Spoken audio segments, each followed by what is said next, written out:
My 6-year-old adopted daughter was told to wait in the hallway at my mother's 60th birthday party. "This part is for family only," someone said. I didn't argue. I just said, "We're heading home." But when the family reunion came, I made one quiet change, and the entire family lost it. I should have known the night was doomed the moment my mother texted, "Black tie optional. No sneakers, even for the little ones," because nothing says family celebration like a dress code. Still, Lena was thrilled. Her first big party with her new family. She kept asking if she'd get to sit next to Grandma. She'd practiced her line, "Happy birthday," in front of the mirror all week. I told her she'd do great. I wanted to believe that was true. The restaurant was loud and shiny, full of people who'd rather be photographed than hugged. My mother stood at the head of the room, glowing like a chandelier. She hugged me lightly, the way you might pat a coworker. Then she bent down just long enough to say, "Hi, sweetheart," before turning away. Lena didn't notice. She never expects much. There was a kids' table in the back, 4 older cousins. They talked about video games and laughed too loud. Lena was 6, quiet, careful, trying to keep up. I watched her from across the room. She looked happy. Or maybe she was trying to look happy. In my family, that's basically the same thing. Then my mother raised her glass. "Everyone, quiet for the toast!" Chairs scraped. Waiters filled glasses. I turned for mine, looked back toward the kids' table, and froze. Lena's chair was empty, crayons scattered, cup half full. Her sweater draped over the back like she'd vanished mid-sentence. The other kids were still there. I pushed back my chair and stood. My husband looked at me, confused. "Bathroom?" he whispered. "Maybe," I said, though I already knew she wouldn't have gone without telling me. I slipped between tables, scanning the room. No yellow dress, no tiny sneakers. I checked near the buffet, the restroom door, even the corner where the dessert cart waited. Nothing. I stopped a cousin who was balancing 2 glasses of wine. "Hey, have you seen Lena?" He blinked, thinking. Your mom said the little ones should wait in the hallway for the toast." "She's fine, I think." "The little ones?" I said. "You mean my little one?" "Because every other child is still sitting right there." He gave a helpless shrug and slipped away, grateful to escape whatever was coming.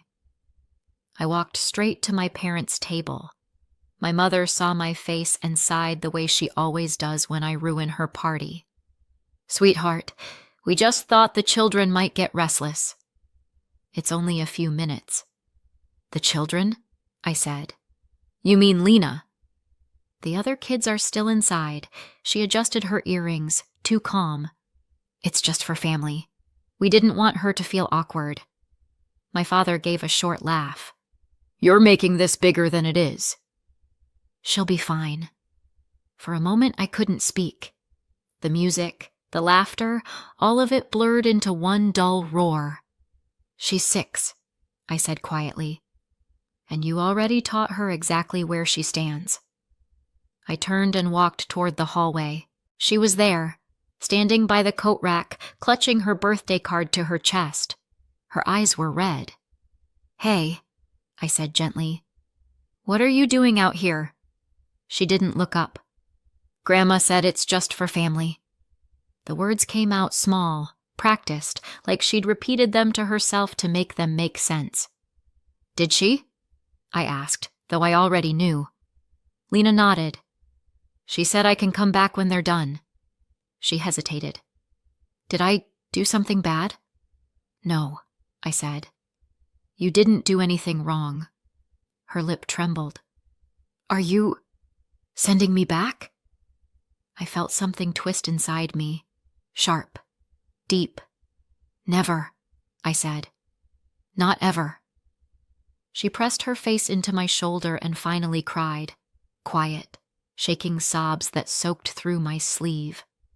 I held her until the noise from the dining room turned into a faint, distant hum. Back inside, the toasts were over. People were laughing again, raising glasses, pretending everything was perfect. I found my husband. "We're leaving." He looked at me once, saw my face, and didn't argue. Someone called after us, "It's almost over!" But we were already gone. Outside, the night air was cold. Lena's small hand was damp in mine. "Are we in trouble?" she asked. "No," I said. "We're just done." In the car, she sat very still, the card crushed in her lap. Streetlights flickered across her face as we drove. "The other kids stayed," she whispered. "I was being good." I kept my eyes on the road. "You were perfect." She fell asleep before we got home, still holding the card. I sat in the driveway long after the engine stopped, staring at the faint glitter on the seat where she'd been sitting. My mother's words looped in my head. "It's just for family." That night, I didn't call anyone. I didn't explain. I just lay awake, counting the ways you can lose people you thought you already lost once. And somewhere between midnight and morning, I made myself a promise. When the family reunion came, I'd make one quiet change. And this time, they'd understand exactly what family means. If you'd asked me before the party, I would have said my childhood was normal. Nothing dramatic, no tragic backstory, just a house where people pretended everything was fine because it usually was. I had one older brother, Mark, who married early, had kids early, and instantly became the golden child by producing grandchildren before I could even commit to houseplants. My parents adored him for it. Their whole world became soccer practices, birthday parties, and fridge photos of their boys. I didn't mind. I told myself I was happy being the career daughter, the reliable one who mailed birthday cards on time. We all play our parts. Mine was supporting character with a solid income. Then came the years of trying for a baby that never happened. You don't realize how loud silence is until you're waiting for a heartbeat that never shows up on the screen, until the technician turns the monitor away and says she'll give the doctor a minute to come in. After a few of those, I stopped keeping track of the months. My mother's advice? Stop thinking about it so much. That's when it happens, right? Because infertility and miscarriages are just bad vibes. Eventually, I stopped trying. I thought, fine, maybe motherhood isn't in the cards for me. But the wanting didn't switch off. It just sat there, quiet and constant, like background noise. A friend from work had adopted 2 years earlier and told me about the process. Home studies, interviews, classes, the waiting. I filled out the forms, half believing nothing would come of it. The agency said it could take years. I decided I'd rather wait than never try. Nearly a year later, my caseworker called. "There's a little girl we'd like you to meet," she said. "Her name's Lena." 5 years old, dark curls, big eyes, half a smile like she wasn't sure if she was allowed to have the whole thing. The caseworker warned me she was quiet but resilient.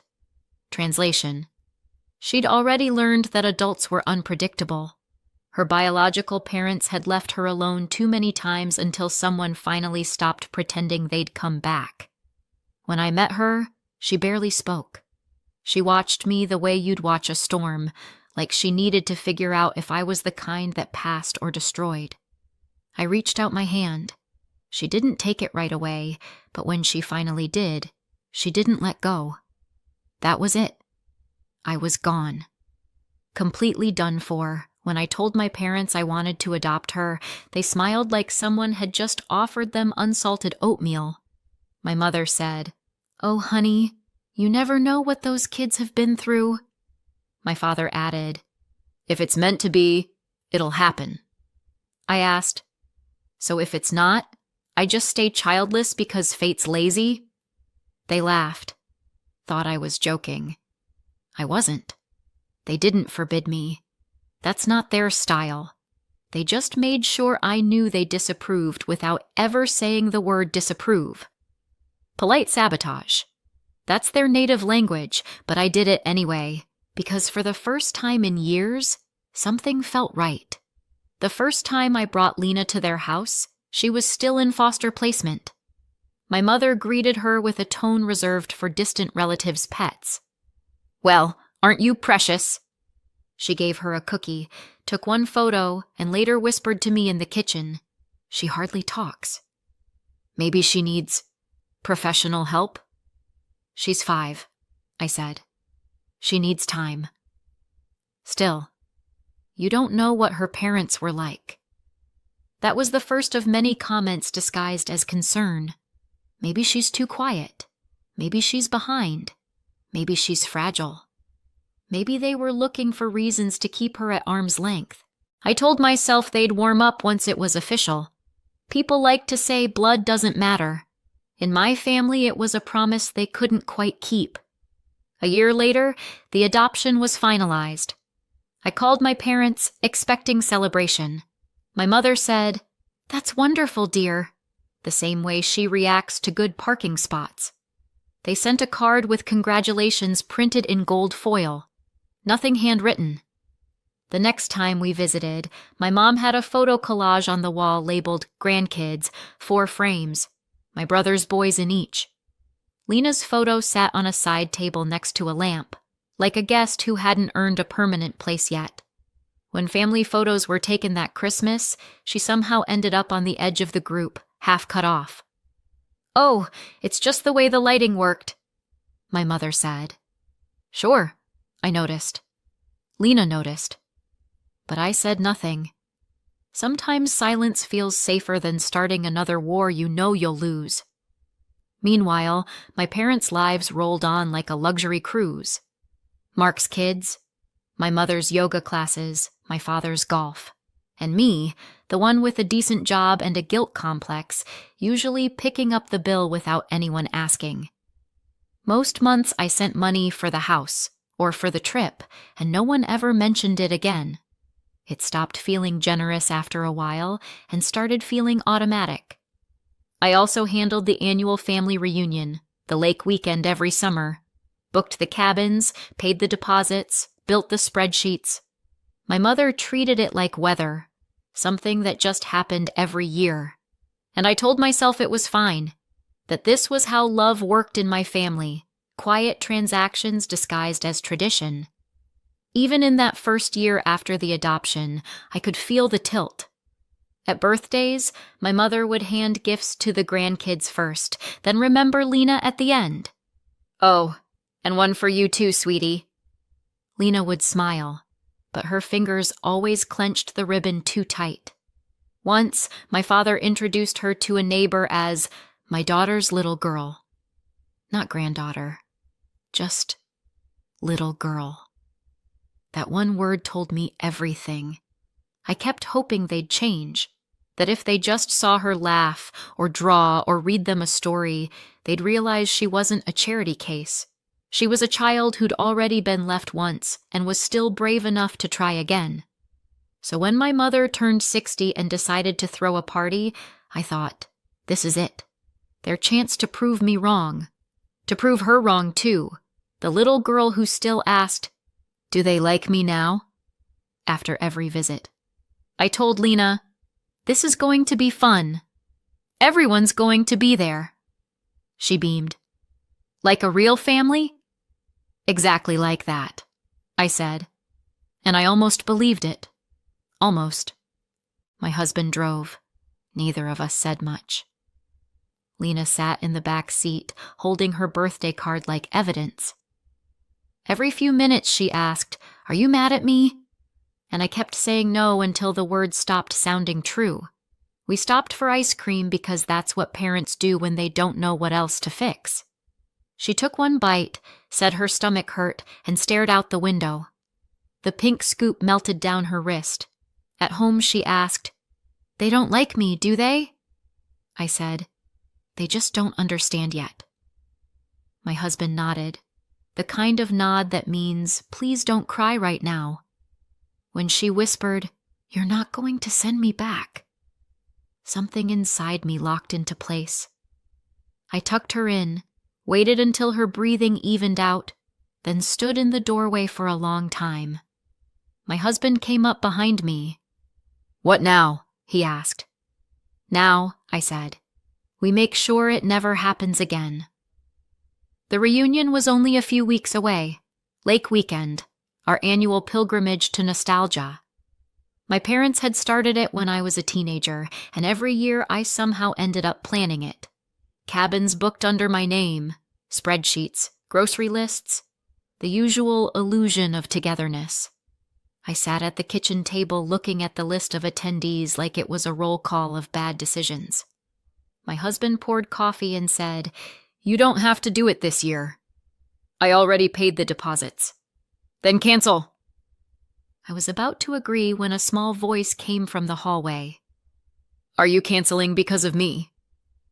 She was in her pajamas, hair tangled from sleep, bear tucked under her arm. That one question rewrote the plan. I knelt beside her. "No, sweetheart. We're still going. We're just choosing who belongs there." She nodded, but her shoulders stayed tight. I could see she didn't believe me yet. The next morning I called my parents.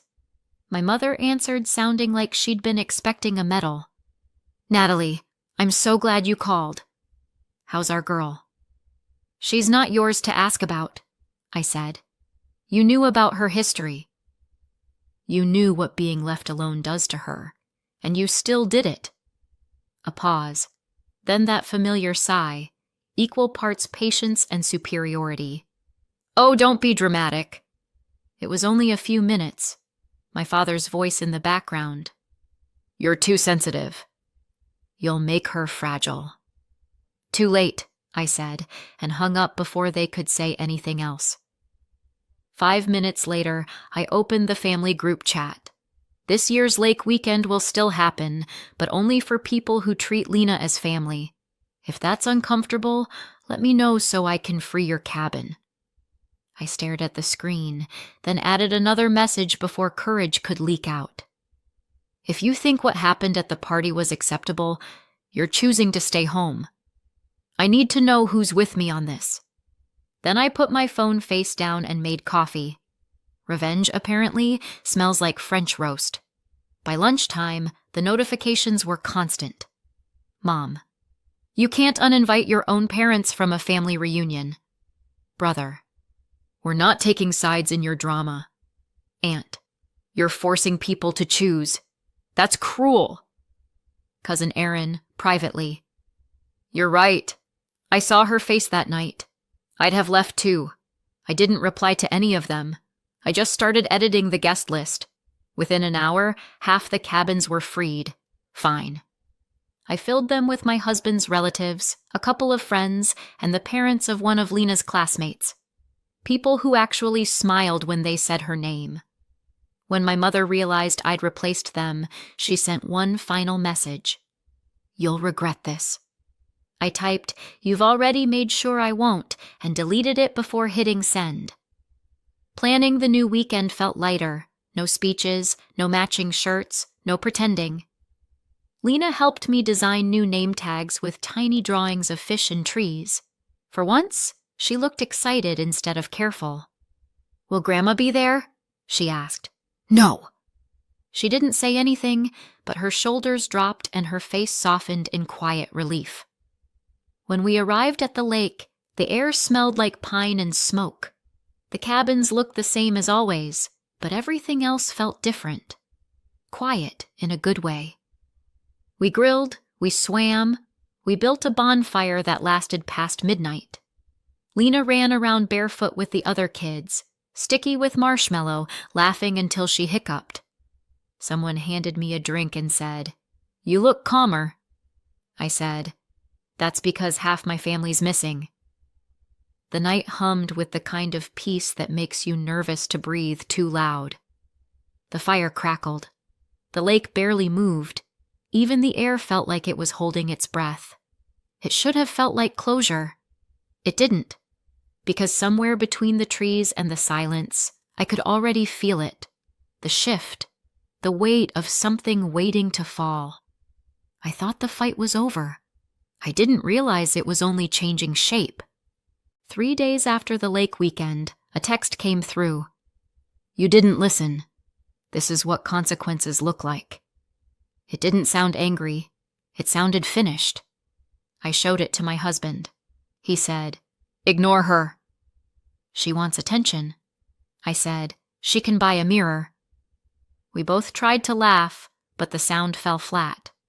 The house felt smaller after that. I kept checking the windows without knowing why. The next morning, someone knocked. A woman with a clipboard stood on the porch. "Mrs. Whitaker?" "I'm with Child Protective Services. We received a report. Just a routine check routine." "Right." I let her in because refusing would look suspicious. She walked through the rooms, calm, polite, writing things down, asked about school, meals, sleep, opened the fridge, looked at the books on the shelf. Lena watched from the stairs, holding her bear. The woman smiled at her, the kind of smile that doesn't reach the eyes. When she left, she said, "You'll hear from us soon." Then she was gone. I locked the door and sat on the floor until my hands stopped shaking. The message from my mother played in my head. This is what consequences look like. I didn't need anyone to tell me who had made the call. That evening, my phone buzzed again. A voicemail this time. "I hope you understand we had to do something. You're not yourself lately. We just want her safe. We had to do something, like reporting a pothole." My husband said, "We'll wait it out." These checks are routine. I nodded, but my stomach wouldn't listen. I checked the mailbox 3 times a day, flinched at every number I didn't know. Silence started to sound like ticking. One night I laughed. Too loud, too sharp. It scared both of us. Then I opened my laptop and started ending things. Transfers? Gone. Trip fund? Canceled. Shared account? Closed. I wrote one email. All financial support ends immediately. No greeting. No signature. Then I moved the money into a new account for Lena. At least something good could come from their cruelty. Still, every sound made me jump. Every time the mail hit the floor, I froze. A week later, another knock. My parents. My brother behind them like backup. My mother smiled the way people do when they're selling forgiveness. "Natalie, let's stop this. We've all gone too far." "You called CPS on me," I said. "You could have had her taken away." My father stepped forward. "We just wanted professionals to check." "You've been emotional. We thought." I cut him off. "You thought you could scare me into coming back. You thought a report would make me crawl. You were wrong." My mother's smile twitched. "We just want to make peace," she said, like this was a board game we'd both gotten too competitive about. "Peace?" I said. "You made a false report." "That's not peacekeeping, that's gambling, with my life and hers." Her voice wobbled. "It got out of hand." We were worried. "She didn't sleep for days," I said. "Every knock, she thought someone was coming to take her." "And you knew what calling them would do. You did it anyway." My father tried the reasonable tone. "We can't change it now. Let's just move forward." "That's the thing," I said. "You don't get to move forward like this was a misunderstanding at brunch. You crossed a line. You can't uncross it." My mother reached out, palm up, still trying the soft sell. "We're family." "Not anymore," I said. "Family doesn't weaponize fear, and I can't spend my life explaining that to people who enjoy pretending it's a game." She blinked fast. "So that's it?" "That's it," I said. "You made your move." "This is mine." For a second, no one spoke. My brother looked at his shoes. My father cleared his throat. My mother nodded once, like she'd just lost a round she thought she'd win. "You'll regret this," she said softly. "Probably," I said. but at least I'll sleep. The door clicked shut between us, clean, final. Through the glass I saw the mailbox flag up. For a second I thought the letter had come. It hadn't. Just junk mail. The waiting kept going. 2 more days. Then it came. Plain envelope. Government logo. I sat at the table staring at it until my husband said, "Open it." I did. No further action required. 5 words. I didn't cry. I just started breathing again. A year later, the family looks like 2 different maps that used to overlap. Half the cousins still message on birthdays. The rest pretend I died of stubbornness. The lake weekend is smaller now, our side of the tree only, but it works. Lena runs with the cousins whose parents decided silence wasn't loyalty. She knows who's safe, who's kind, who still flinches when my mother's name comes up. That's more self-awareness than most adults have. Every few months I get updates from the neutral camp. My parents canceled the retirement trip. The travel fund dried up when I stopped filling it. Mom complains about having to work at her age. Dad mutters about downsizing. Apparently, early retirement isn't as relaxing when you have to clock in. I don't feel triumphant. Just done. They built a world that ran on my money and my silence. I pulled one plug and the lights went out. Sometimes I wonder if it was worth it for them, losing us just to stay in charge. Then Lena laughs from the next room, and the thought disappears. She's fine. We're fine. That's the only scoreboard I need. So, what do you think? Did I go too far or not far enough? Let me know in the comments and subscribe for more stories like this one. My 8-year-old mute granddaughter pointed at my tea and said, "Don't drink it." I froze. She'd never spoken before. Then she looked me dead in the eye and kept going. My stomach dropped. I didn't panic. I did this.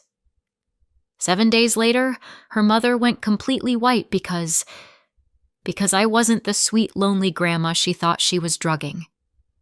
Let me back up. My name is Patricia Morgan. I live in a quiet suburb outside Columbus, Ohio, one of those neighborhoods where everyone waves, nobody actually knows anyone's last name, and the HOA will fine you for breathing too aggressively. I'm a widow, a homeowner, and, according to my daughter-in-law, apparently at that age. You know the tone. My son, Brian, is 34 and still thinks adulting is something you do between streaming subscriptions. He's a good man, soft around the edges. The kind of guy who'd apologize to a chair after bumping into it. His wife, Melissa, is also a kind of chair. The kind with spikes. Melissa is what I call Pinterest polite. Everything is love, sweetie. I just want what's best. And somehow you end up signing something you didn't read while she smiles like a Disney villain in yoga pants. They'd been married 6 years. 6 years of my son slowly shrinking in family photos. And then there was Nora, my granddaughter, 8 years old, big brown eyes, quiet as snowfall. The doctors had labeled her nonverbal early on. Developmental delays, anxiety, selective mutism, a whole list of words that basically meant she doesn't talk. And in our world, that was just Nora. Until that tea. It started with a vacation. Brian called me on a Tuesday night, voice bright in that overly cheerful way people get right before they ask for a favor. "Mom," he said, "Melissa and I found this deal for a resort in Florida. Like, ridiculous deal. We really need it. Just a week. Could you stay with Nora?" "Stay with her," I repeated, because apparently that needed clarification. "You mean, in your house? Overnight? Me? The grandma?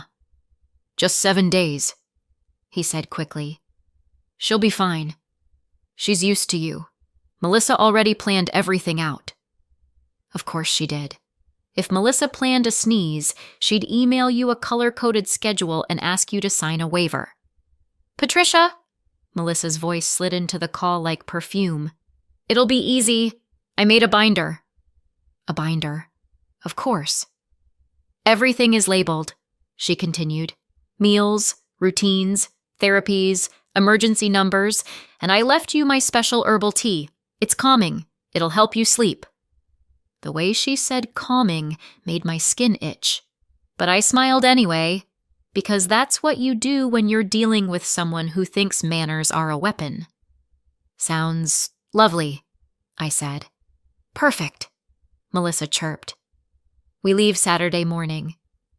Saturday came. They pulled out of the driveway with suitcases and sunglasses like they were starring in a commercial. Melissa hugged Nora with dramatic intensity, like she was leaving for war. Be good, she whispered to her, a little too close to her ear. Then she kissed her forehead and turned to me. Patricia, don't forget the tea, she said, pressing a glass jar into my hands like it was sacred. 1 cup every night. The jar was filled with dried herbs, chamomile, lavender, something citrusy. It smelled fine. That's what made it worse. Brian hugged me, kissed my cheek. Thanks, Mom. Seriously. And then they were gone. The house felt too quiet. Nora stood in the entryway, small and still, watching the taillights disappear. I crouched down. Hey, Peanut, I said softly. It's just us for a week, okay? We're going to be fine. Nora didn't respond. She rarely did, but she lifted her eyes to mine, sharp, alert, like she was holding a secret so heavy it bent her spine. I chalked it up to nerves. I shouldn't have. That first day was normal. Breakfast, cartoons, a little walk around the block. Nora stayed close to me like a shadow. Melissa texted constantly, don't forget speech exercises, limit sugar, tea tonight. She likes her bath warm, not hot. And your tea. Yes, Melissa. My tea. Thank you for the reminder, Captain Control Freak. That night, after Nora's bath, I warmed up the kettle. The kitchen light hummed. The house creaked the way houses do when they're old and full of memories. I set 2 mugs on the counter, one for me, one for, well, mostly me. Nora never drank tea. I spooned the herbs into the strainer and poured the hot water. Steam curled up. It smelled like every self-care post on Instagram. Nora wandered in quietly, pajama sleeves pulled over her hands. She watched me with that same intense focus. I lifted the mug toward my lips. I took 1 small sip, barely enough to taste it. And Nora moved, fast. She reached up, small hand grabbing my wrist. Her grip was shockingly strong. Then she pointed at the tea, and she spoke. Clear, calm, like she'd been doing it her whole life. Don't drink it. I froze. Every muscle, every thought, everything. Because Nora didn't speak. Nora didn't whisper. She didn't hum. She didn't even make noise when she cried. And now she was looking at my mug like it was a loaded gun. What did you say? I breathed. Nora's eyes didn't flicker. Don't drink it, she repeated. She put something in it. She? My mouth felt dry. Melissa? Nora nodded once. My heart did something unpleasant in my chest, like it tried to crawl out through my throat. Sweetheart, I said slowly. How are you? I can talk, she said, like she was stating her shoe size. I just don't. Not when she's listening. The kettle clicked off behind us, a cheerful little sound that did not match the moment. I set the mug down carefully, like it might explode. Nora, I whispered, why didn't you tell me? Her face tightened. Her voice dropped. She said if I told, she'd send me back. My stomach turned. Back where? Nora swallowed. Back to foster care. Back to strangers. She said she'd call my old caseworker and tell them I'm broken, and they'd take me away again. I felt heat rise behind my eyes. Because Nora wasn't Melissa's biological child. Nora had come into their lives through foster to adopt. A complicated story, a hard beginning, and Melissa was using that trauma like a leash. I took a breath, one of those deep breaths you take when you're trying not to scream. "What did she put in the tea?" I asked, voice steady. Nora shrugged, but there was something sickly practiced in it, like she'd been forced to learn how to answer without saying too much. "White powder," she said. "She crushed it." I saw. "She said it'll make you sleep. Then you'll get confused. Then you'll sign." "Sign what?" I asked. Nora stared at me, and for the first time I saw fear crack through her calm. "Your house," she whispered. My blood went cold. Oh, so that was the game. Not calming tea, not helping Grandma sleep. This was a slow, polite robbery, and my daughter-in-law had apparently decided I was next. I should tell you I yelled, that I grabbed my phone and called Brian, demanded answers, threatened lawsuits, made dramatic speeches. I didn't, because panic makes you sloppy. And Melissa thrived on sloppy. So I did the one thing she would never expect from Patricia at that age. I smiled. I leaned down, kissed Nora's forehead, and said softly, "Okay, thank you for telling me." Then I picked up my mug, and I walked to the sink. I dumped the tea down the drain like I was casually watering the pipes. Nora's shoulders loosened, just a little. Then I rinsed the mug. Calm. Normal. Grandma things. And when I turned back around, I kept my voice gentle. "Sweetheart," I said, "we're going to play a game this week, a grown-up game." Nora blinked. "A game?" "Yes," I said. "It's called Let Melissa Think She's Winning." Nora stared at me. Then, in the tiniest flicker of a moment, she almost smiled. Almost. That was enough. Step 1. I needed proof. Because in America, you can walk into a police station and say, "My daughter-in-law is drugging me." And they'll look at you like you just accused her of stealing your garden gnomes. Step 2. I needed Nora safe. Because if Melissa had threatened her into silence once, she'd do worse if she felt cornered. So I moved carefully, quietly, like someone setting a trap for a fox. I cleaned up the kitchen, tucked Nora into bed, and waited until the house was still. Then I opened Melissa's precious binder. The thing was thick enough to stop a bullet. Inside were schedules, meal plans, and a page titled Mom's Wellness Routine. Because, of course, that page had one item circled in pink, herbal tea. Nightly, no exceptions. No exceptions. I took a photo of the page with my phone. Then I went to the pantry. Melissa had lined up supplies like a doomsday prepper, except instead of canned beans, it was gluten-free crackers and immune-boosting gummies. The tea jar sat front and center. I didn't touch it with my bare hands. Yes, I know that sounds dramatic. But when your daughter-in-law might be poisoning you, you develop a sudden respect for fingerprints. I grabbed a clean mason jar, poured a spoonful of the tea blend into it, sealed it, and labeled it with a Sharpie. Tea sample, Saturday. Then I took another photo. Then I texted Melissa, because I needed her to keep talking. Me. Nora's asleep. I'm having your tea now. So relaxing. Within 30 seconds. Melissa. Good. Make sure you drink the whole cup. Night, Patricia. Oh, Melissa. Thank you for putting your greed in writing. I slept poorly that night. Not because of sedatives, but because my brain wouldn't stop sprinting.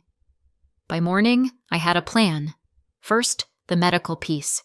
I called my primary care office as soon as they opened. "Dr. Miller's nurse," the voice answered. "Hi," I said, keeping my tone light. "This is Patricia Morgan. I need to come in today. Something urgent." There was a pause. "Are you having chest pain?" "No," I said. "I'm being potentially poisoned." Silence. Then, "Okay. Yes. Let's get you in." Bless that nurse. She didn't laugh. She didn't ask if I was watching too much true crime. She just moved. 2 hours later, I was sitting in a clinic room while Dr. Susan Miller, a sharp woman in her 50s who did not tolerate nonsense, looked at me over her glasses. "You think someone is drugging you?" she said. "I think someone is putting something in my tea," I replied. Dr. Miller's eyebrow lifted. "And you didn't drink it?" "Not more than a single sip before Nora stopped me," I said. "But I want to know what it is, and I want it documented." Now here's the thing about doctors. Some will brush you off. Some will blame stress. Some will tell you to meditate. "Dr. Miller?" She leaned forward. "Do you have the tea?" she asked. "I have a sample," I said. "Good," she said briskly. "We're doing labs, toxicology screen, and if anything shows up, I'm making a report." My throat tightened. "Report to who?" I asked. "Adult Protective Services," she said plainly.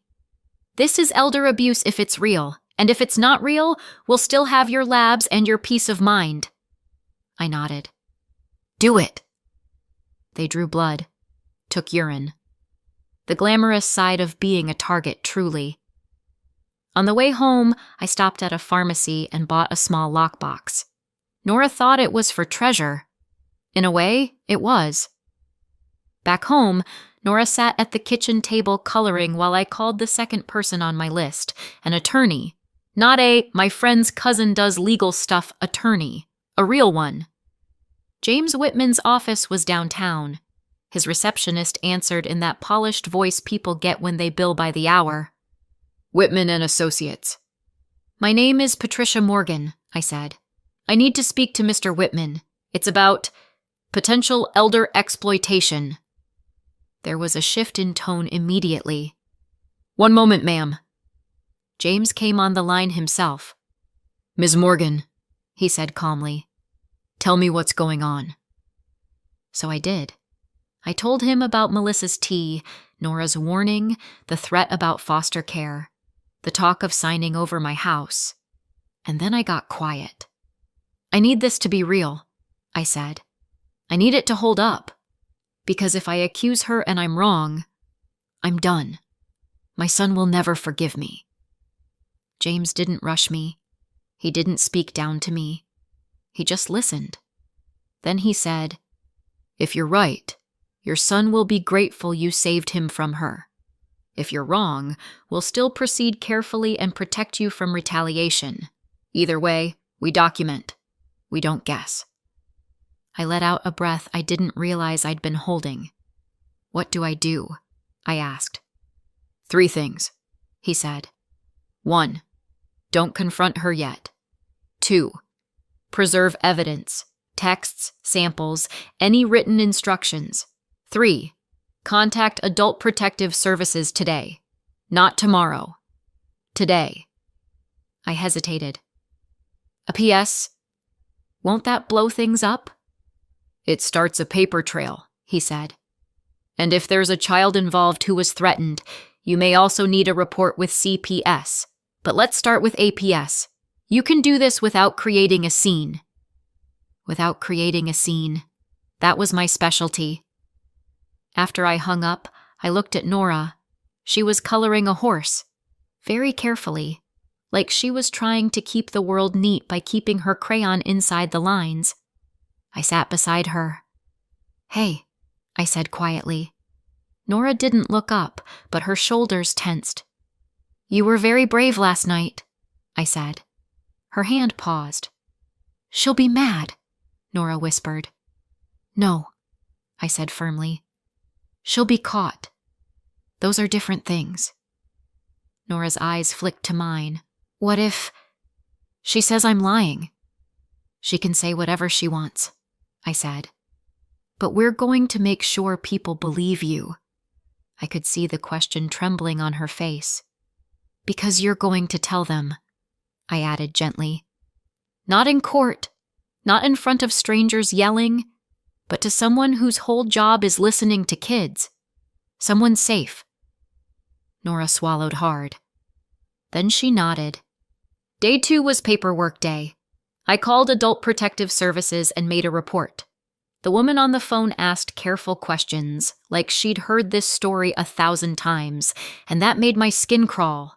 Because if she'd heard it 1,000 times, that meant Melissa wasn't some rare monster. She was a type. They gave me a case number. They told me not to confront Melissa.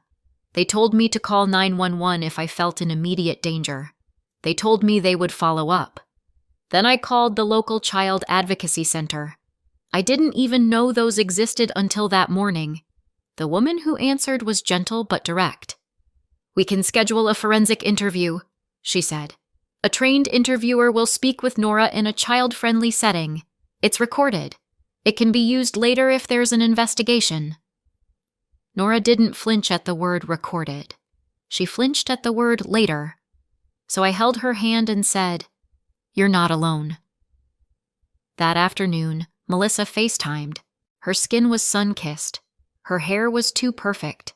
She was wearing sunglasses inside like she was allergic to accountability.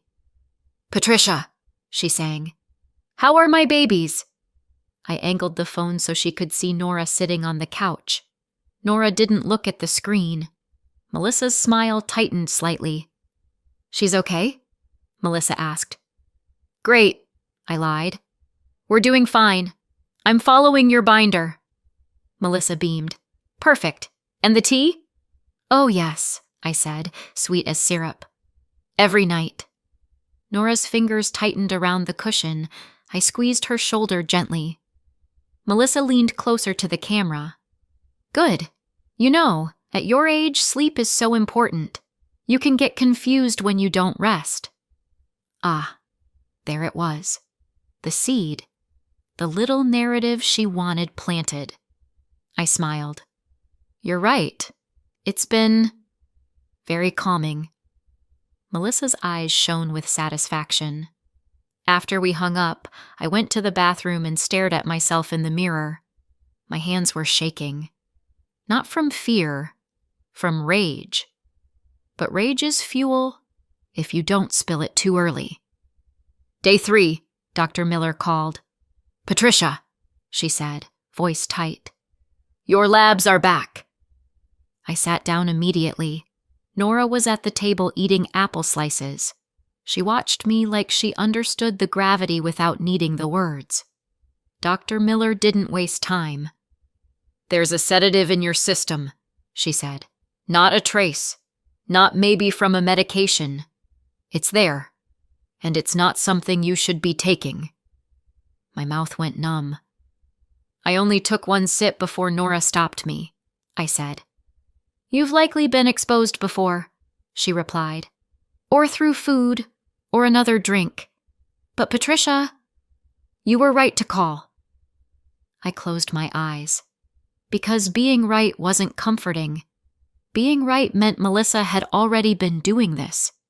Dr. Miller continued, I'm filing a report. And I want you to stay with someone if possible. I can't, I said. Not yet. There was a pause.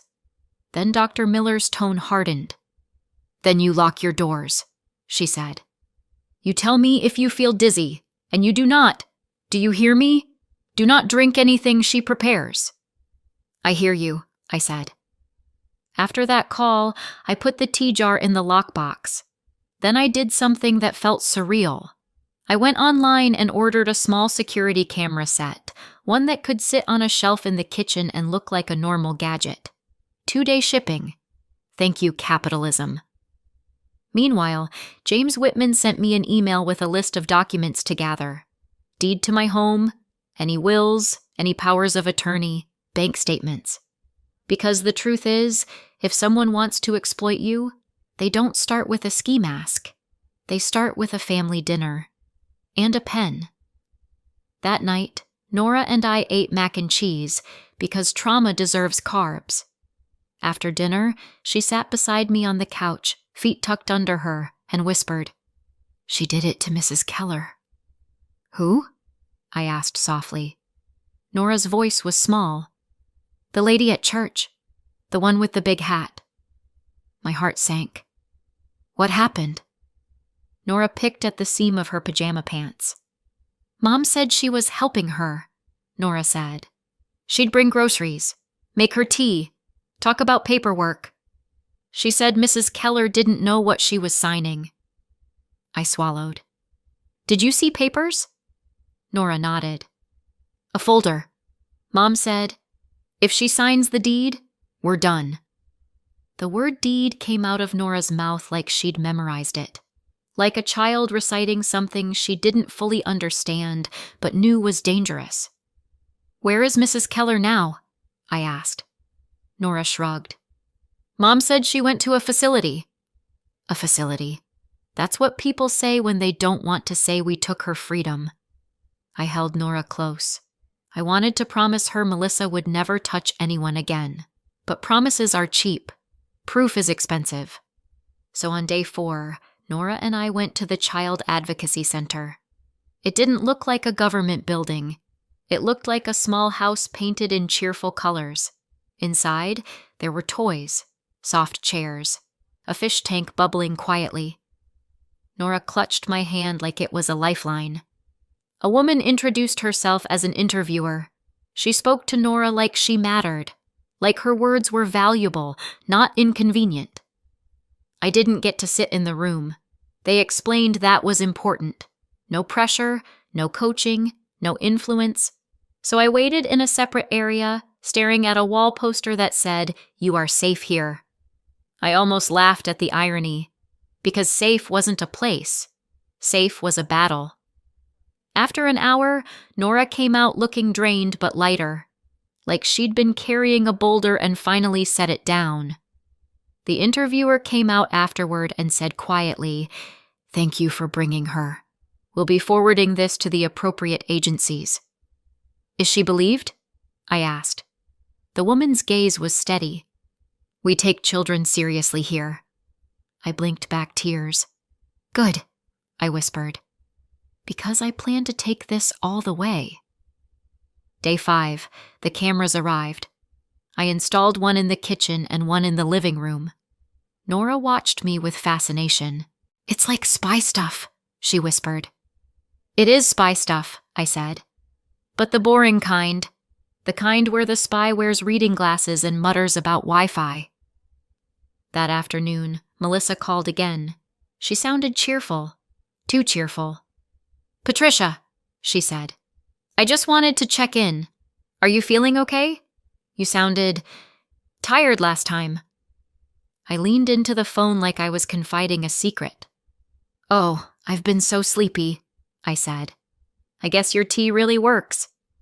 Melissa hummed happily. See? I told you, some people just need help regulating. At your age, the mind can slip. There it was again. Slip. Confusion. Her narrative was building. I kept my voice soft. It's strange, though, I added. Sometimes I can't remember if I took my vitamins. Melissa laughed lightly. Oh, that happens.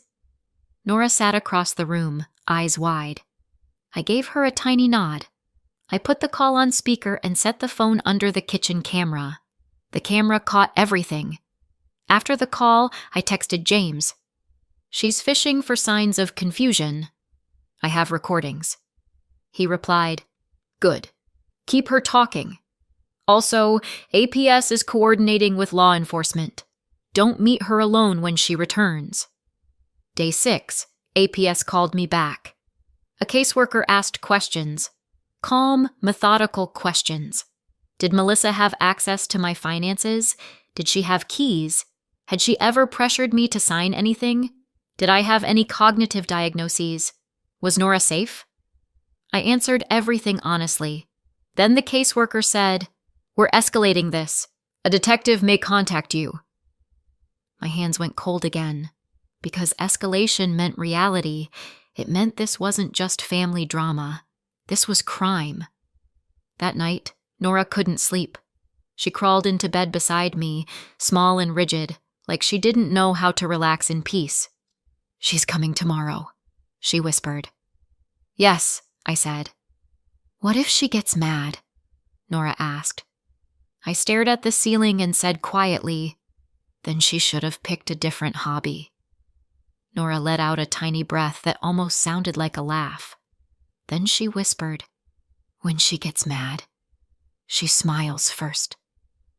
That sentence broke something in me, because no child should know that kind of pattern.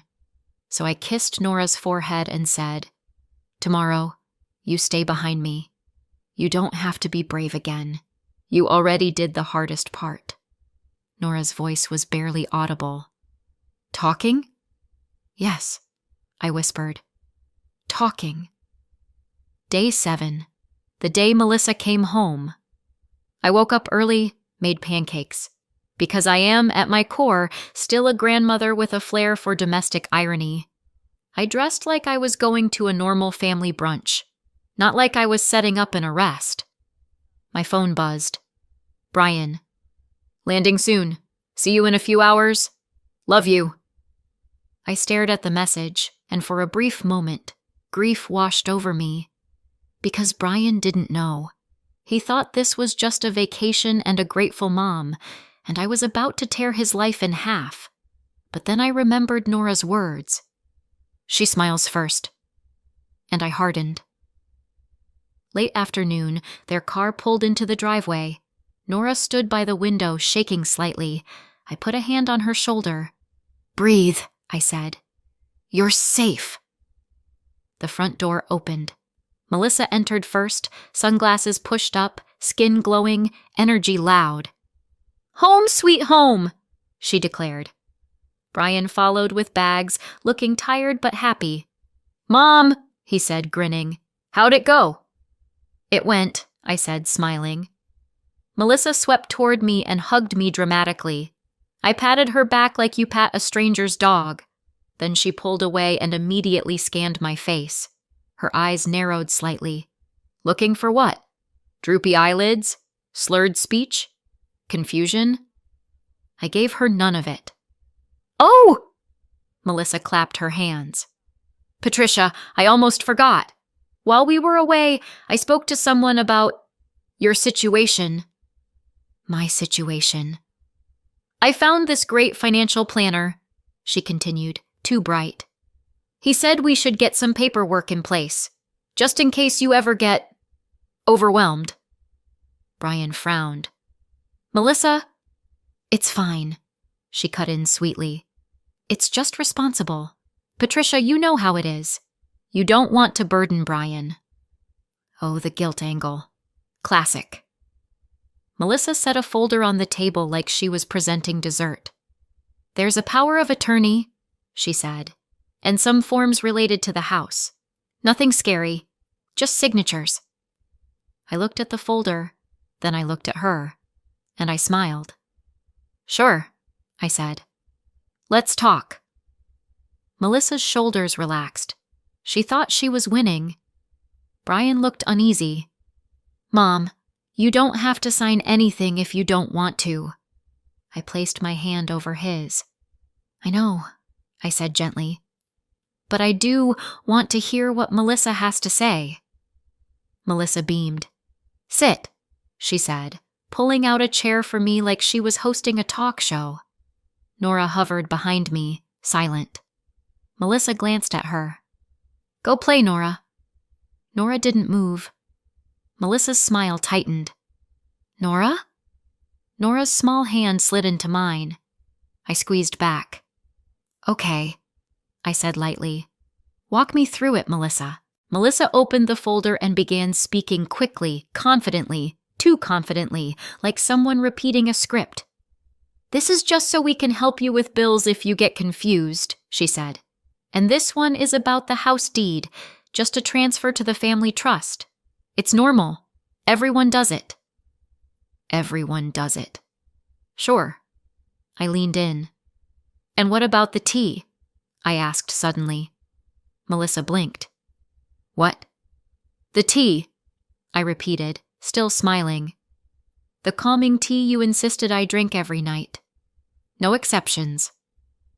Brian looked between us. Tea? Melissa laughed. Oh my God, Patricia, are we really doing this? I tilted my head. Doing what? This paranoia, she said, her voice syrupy but sharp underneath. You always get dramatic.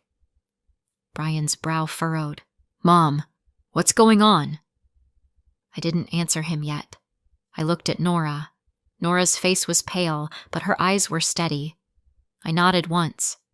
Nora took a breath, and then my granddaughter, my silent, nonverbal little girl, spoke again, right there in the kitchen, in front of her parents. She put medicine in it, Nora said clearly. She told me not to tell. She said if I did, I'd go back. The room snapped into silence. Brian's mouth fell open. Nora, you... Melissa went still. Not angry, not defensive, just frozen, like her brain had hit a wall. And then slowly, her face went completely white, because she realized something. Nora wasn't a quiet little prop anymore. She was a witness. Melissa's lips parted. Nora, honey, no, Nora said, voice shaking now but still loud enough. You said Grandma would get confused and sign. You said I had to keep my mouth shut. Brian turned to Melissa, disbelief twisting into horror. Melissa, what is she talking about? Melissa's eyes darted to me. Patricia, you coached her. I laughed. A short, humorless sound. Oh, Melissa, I said, you really think I'm organized enough to coach a child? I can barely coach myself into drinking enough water. Melissa's jaw tightened. This is insane! Is it? I asked. I reached into my pocket and pulled out my phone. Because I have your texts, I said softly, telling me to drink the whole cup. Every night. No exceptions. Brian's face tightened. Melissa, why would you? And I have lab results, I continued, voice calm, showing a sedative in my system. Melissa's eyes widened. For the first time, she looked scared. Brian whispered, What? And, I added, I have audio from my home security camera. Melissa's head snapped up. You recorded me? I tapped my screen, and the room filled with her own voice. At your age, the mind can slip. You can get confused. That happens. Melissa lunged toward me instinctively, like she wanted to snatch the phone. But she stopped. Because there was a knock at the door. 3 sharp knocks. I didn't move.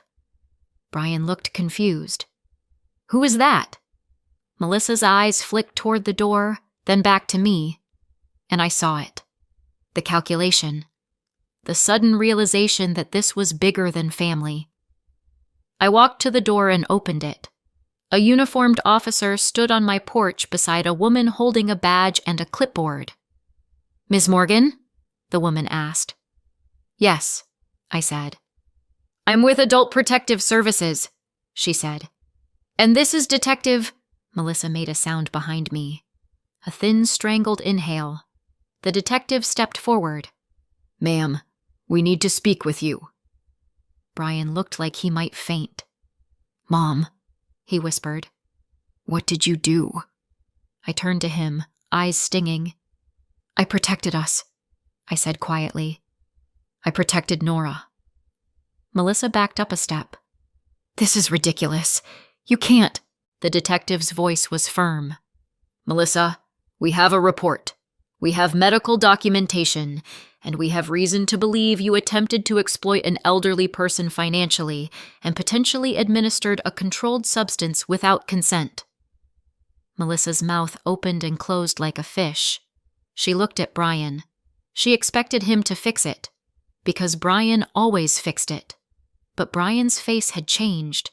His softness was gone. He stared at her like he was seeing her for the first time and hating what he saw. No, he said hoarsely. No, you wouldn't. Melissa's eyes filled instantly, fake tears, perfectly timed. Brian, she whispered. "She's lying. She's turning you against me." Brian's voice shook. Nora just spoke. For the first time. And the first thing she did was warn my mom. Melissa's tears faltered. Because she didn't have a script for that. The detective asked her to step outside. Melissa resisted at first, then tried to switch tactics, crying, bargaining, blaming me, blaming stress, blaming misunderstandings. But when the caseworker mentioned Nora's interview at the advocacy center, Melissa's face collapsed. Because she hadn't expected that. She'd expected silence. And now the silence was gone. Brian sank into a chair, head in his hands. Nora stood behind me, trembling. I wrapped an arm around her. "I'm sorry," Brian whispered, voice cracking. "Mom, I'm so sorry." I kissed the top of his head like he was 8 years old again. "I know," I said softly. "I know you didn't see it." Outside, Melissa's voice rose, sharp, desperate. Then it cut off, and the world went strangely quiet. That night, Nora and I slept at my house. Not Brian's, mine. Because I wasn't letting anyone move Nora around like luggage again. With James's help, I filed an emergency petition for temporary guardianship. APS backed the request. The detective took my statement. Dr. Miller's report went into the file. James Whitman worked like a machine. Within 48 hours, I had temporary emergency guardianship while the court sorted out the mess. Brian stayed in the picture, of course. He wasn't the villain. He was the guy who married one, and he had to live with that. Melissa was charged. And once the investigation opened, other names surfaced. Mrs. Keller and 2 others. Patterns. Paper trails. Quiet elderly people whose families had questions and no answers. Melissa had built a whole little side hustle out of smiling and helping, and now that hustle was over. Weeks later, Nora sat at my kitchen table sipping cocoa. Real cocoa. No calming anything. She looked up at me and said softly, "Grandma?" I froze again. Not from fear this time. From awe. "Yes, baby." "I'm glad you didn't drink it," she said. I walked over and hugged her. "Me too," I whispered. "I'm very glad." Nora's voice trembled. "Do you think I can talk more now?" I pulled back and looked at her face. "You can do whatever you want," I said. "And anyone who tries to take your voice away again is going to have to go through me." Nora blinked slowly, like she was trying to believe that. Then she nodded, and she smiled. A real smile. Not the kind you do right before you hurt someone.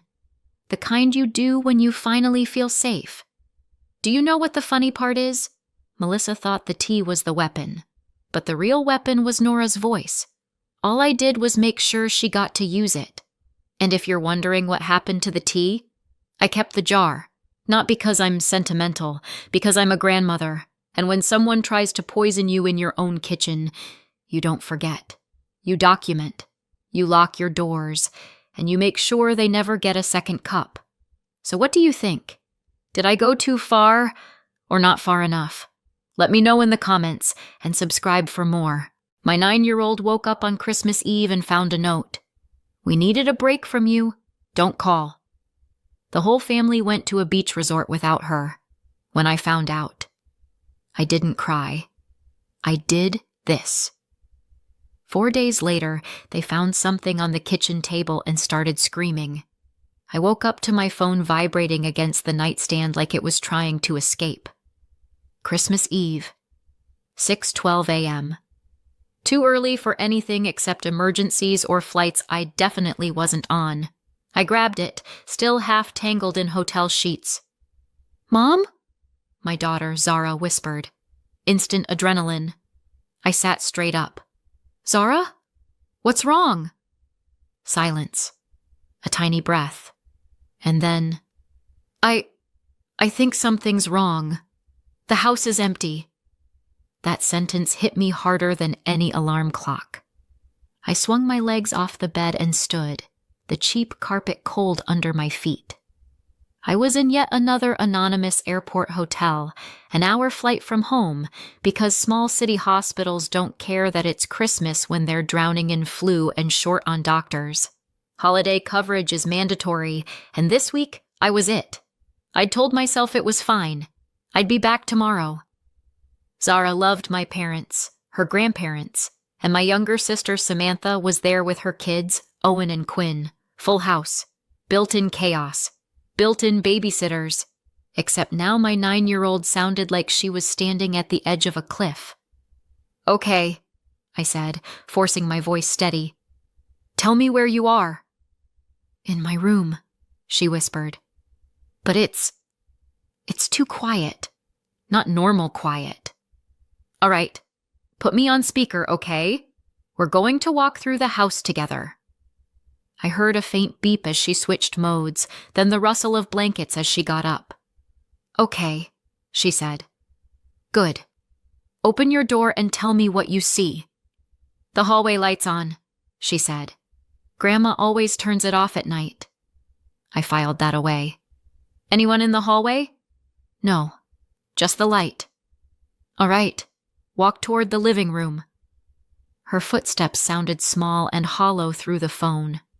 I could picture the hallway, the family photos I'd hung, the mirror my mother always complained about, the runner rug I'd bought on sale between night shifts. All of it mine. All of it paid for with exhausted bones. "I'm in the living room," she said. "The TV's off. Grandpa's blanket is gone." My heart rate picked up. "Is the tree on?" We'd decorated it last week, me, Zara, and Quinn, while Owen pretended he was too cool and still fought for the top ornament. She paused. "Yeah, the lights are on, but there's no coffee cup. Grandpa always has coffee." It was such a small detail, but something about it made my stomach turn. "Okay," I said. "Let's check the driveway. Just peek through the curtain." She patted over, and I heard the soft hiss of fabric moving. "Mom," she said, voice shrinking. "Grandma's car is gone. And Grandpa's truck. And Aunt Sam's car, too." So, not a quick coffee run. I took a slow breath. "All right. Remember they were talking about leaving early for the beach resort? Maybe they just—" "Without me?" she said. "They didn't wake me up. They didn't say anything." That part lodged in my throat. "Maybe there's a note," I said, clinging to whatever script I could find. "Check the kitchen table. Sometimes people leave notes when they go out."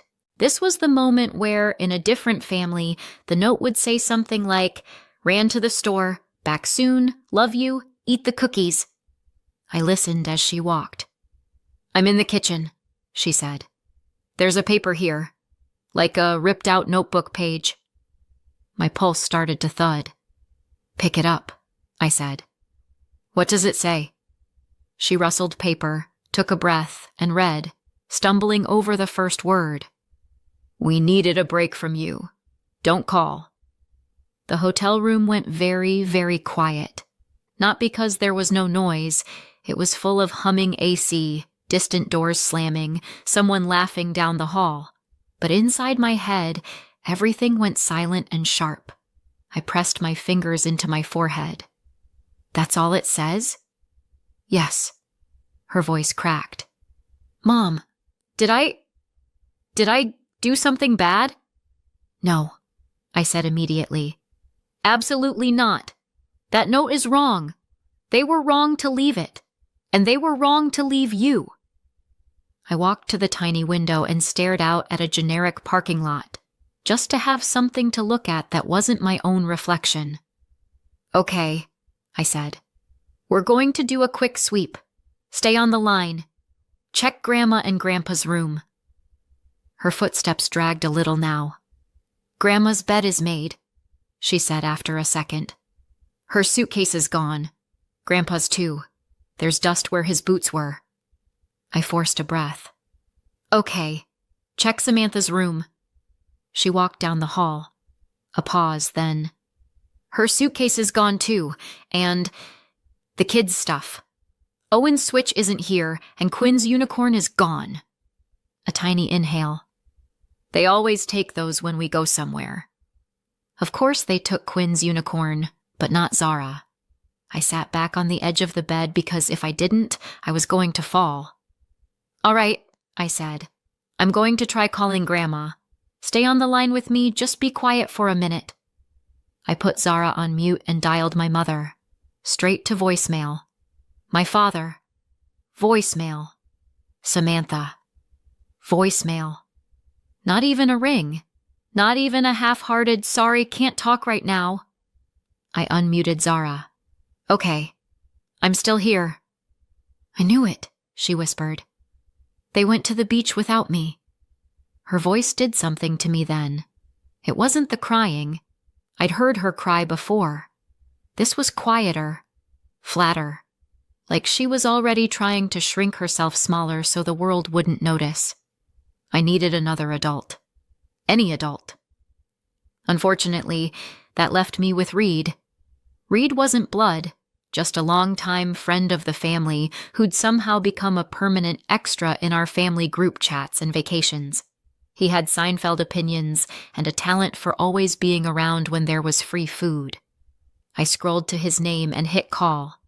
He answered on the second ring, over loud noise, kids shouting, water in the background, what sounded suspiciously like a blender. Naomi! Hey! Mary! Where are my parents? I asked. He hesitated. They're around? Try again. I heard someone in the background ask. Is that Naomi? Then lower.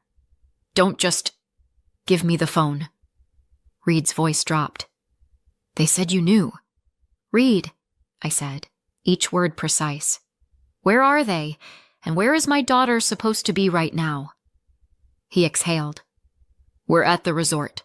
They left early to beat the traffic. Your mom said Zara would be fine for a few hours. Samantha said she needed a break because Zara's been, quote, extra. They were going to pick her up later, I think. Or maybe, if you finish that sentence, I am going to come to that resort and remove your larynx with a plastic spoon. He made a small, terrified noise. Look, I just tagged along, okay? I didn't make the plan. You still came, I said. I hung up before I said something a medical board might frown on. Mom? Zara asked. Are you still there? Yes, I said. I'm here. And I'm coming home. But you're at work, she whispered. I don't care. I checked the time. If I left now, I could maybe be on a flight before 8. Maybe be home before noon. Maybe. Listen, I said. I'm going to call Mrs. Martin. She's coming over to stay with you until I get there, okay? Our neighbor, Mrs. Martin, was the kind of retired school teacher who had a key to everyone's house and a sixth sense for when kids needed cookies or boundaries. Zara loved her. I trusted her. Don't open the door for anyone except her, I said, and keep the house locked. Okay, Zara sniffed. I'll stay on the phone until she gets there, I said. I switched to three-way calling and rang Mrs. Martin. She picked up on the second ring, bless her. Naomi? Is everything all right? No, I said. But it will be. I need a favor. Big one. I explained in 3 sentences. Her voice got sharper with each one. I'll be there in 5 minutes, she said. Zara, sweetie, I'm coming right now. Don't be scared. You're not alone. Okay? Okay, Zara whispered. When I heard the front door open on Zara's end and Mrs. Martin's voice in the background, some small clenched part of me unclenched. I pulled up the airline app with shaking hands. The earliest flight home left in 1 hour and 40 minutes. The hospital had booked me into a hotel near the other city's airport, not ours, so I still had about 45 minutes drive to get there. In other words, no margin. At all. I booked it anyway. Holiday pricing, last minute. One way. My phone buzzed with the confirmation and my bank account quietly panicked. I yanked clothes on, shoved my things into my carry-on, and left half my life strewn across the hotel room. Housekeeping could keep the moisturizer and the dignity. "Zara," I said, switching back to her call as I ran through the hallway. "I'm on my way to the airport right now. Mrs. Martin is there with you, right?" "Yeah," she said. I could hear the TV murmuring in the background, cartoons turned up too loud. "She's making hot chocolate." "Good," I said. "Stay with her. I'll call from the airport. Okay?" Traffic was already building. Christmas Eve. Everyone going somewhere they actually wanted to be. My leg bounced as we inched forward. By the time I arrived at the airport, my heart had been hammering for so long it felt like background noise. I sprinted through the terminal, cut through the snaking security line with enough desperation in my eyes that they waved me ahead, and made it to the gate as they were announcing final boarding. "You're cutting it close," the agent said, scanning my boarding pass. "My daughter is home alone," I said, "because my family forgot what the word family means." Something in my voice must have landed. She just nodded and gestured me through. When I finally arrived home, Zara ran out, hair flying, socks slipping on the porch. She slammed into me so hard I stumbled back a step. "I'm here," I kept saying into her hair. "I'm here. I've got you. I'm here."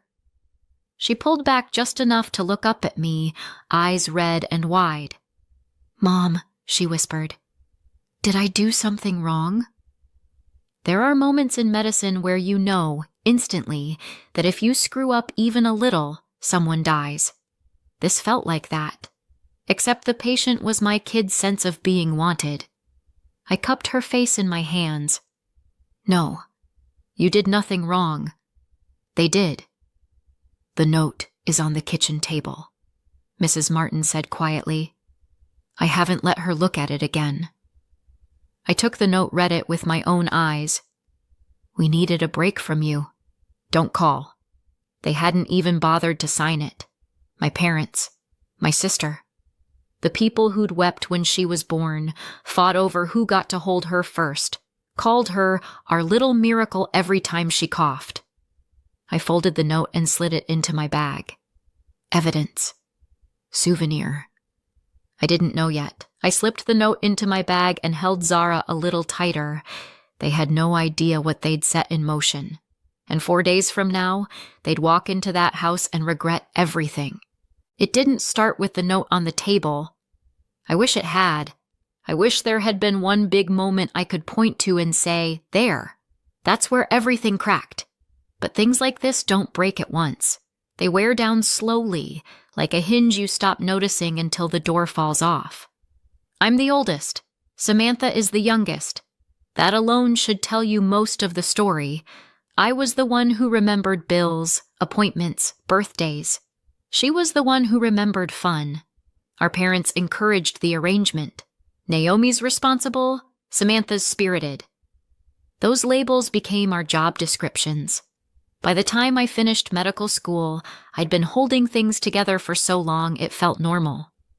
My parents were proud of me, yes, but also very comfortable with the idea that responsible meant available for emotional labor, financial help, childcare, you name it.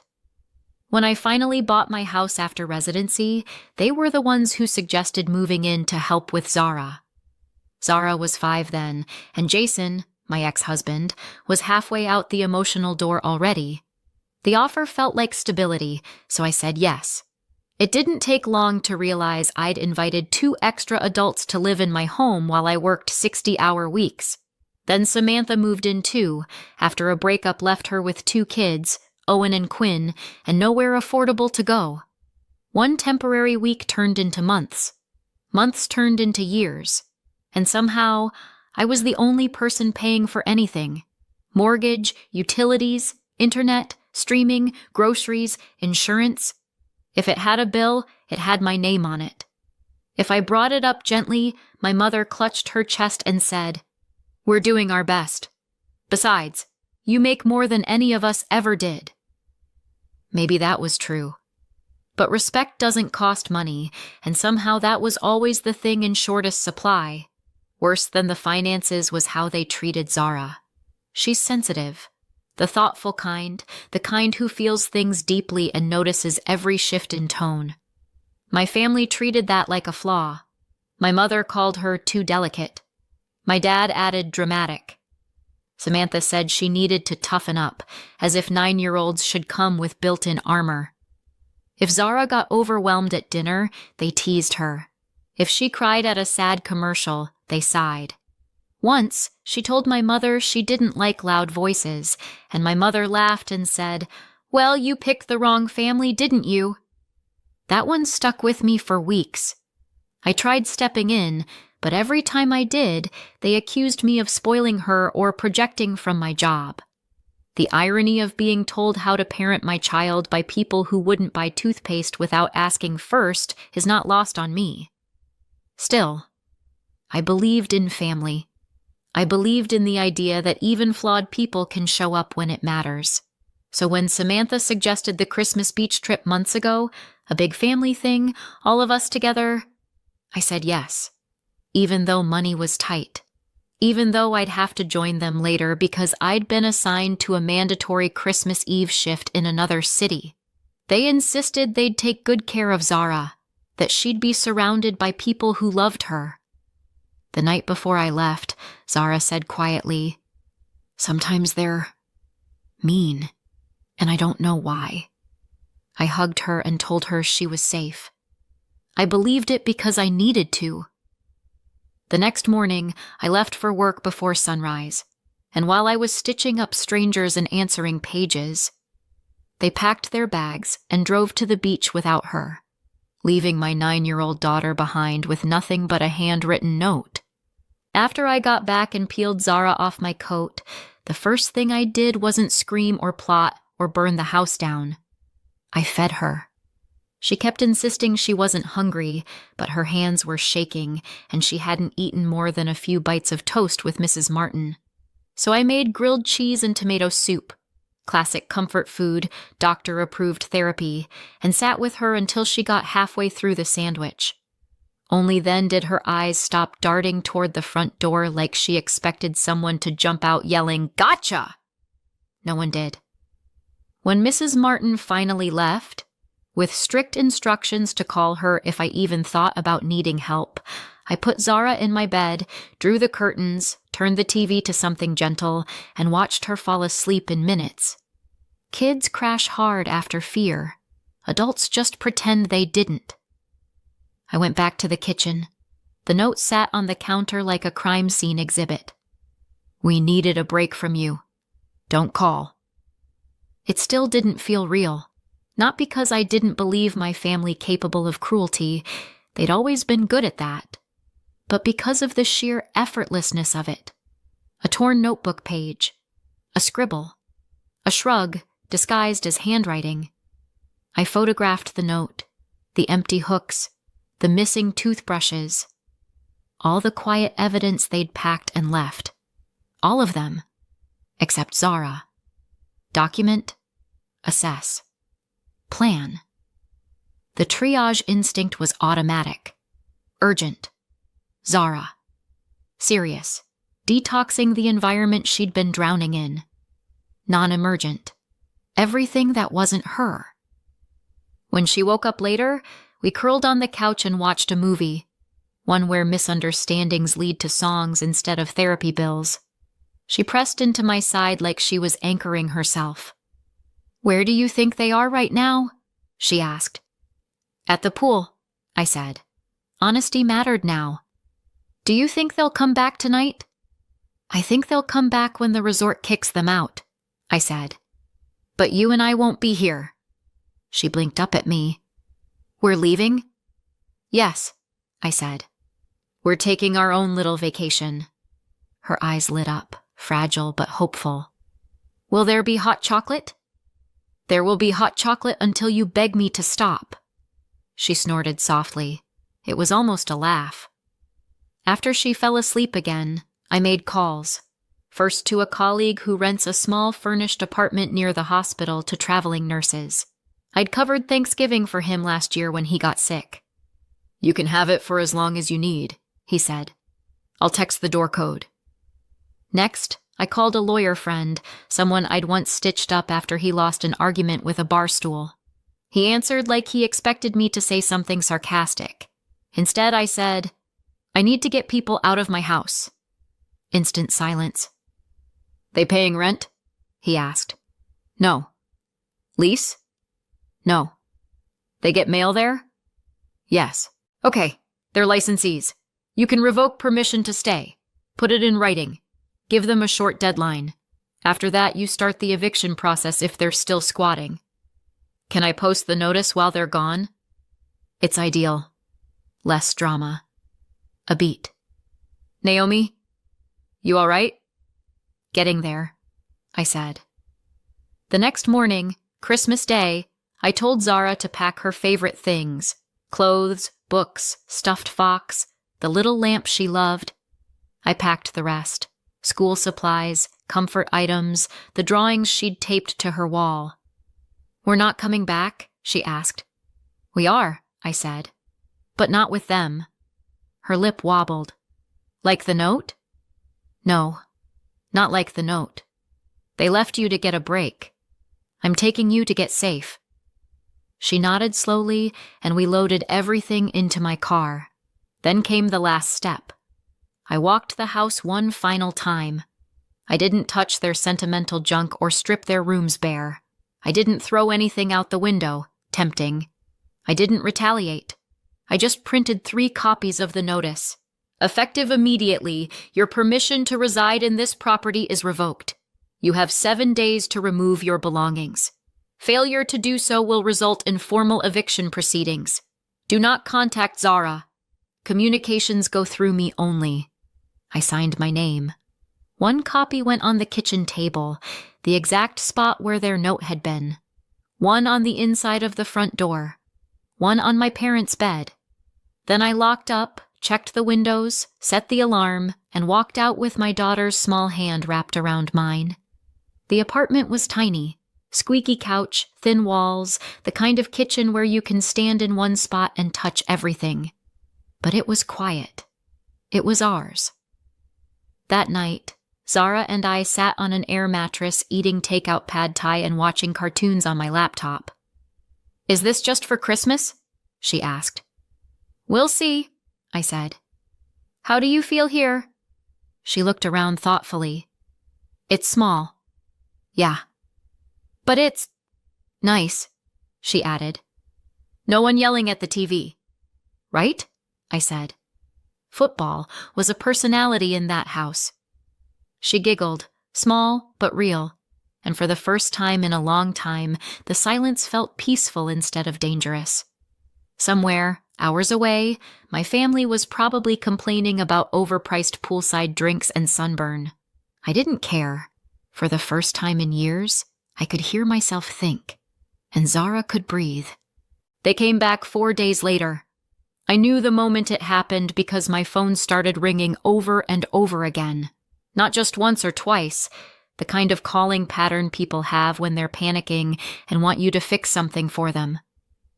I didn't answer. Zara and I were sitting at the little table in the apartment, coloring together. She wasn't talking much, but she didn't look frightened anymore. Just tired. And she kept glancing up at me every few minutes, checking that I was still there. My phone buzzed again. This time, I answered, because I needed to hear their voices, not rely on imagination. It was my mother. "Naomi?" she said, breathless. "Where are you? Where is Zara? Why is the house empty?"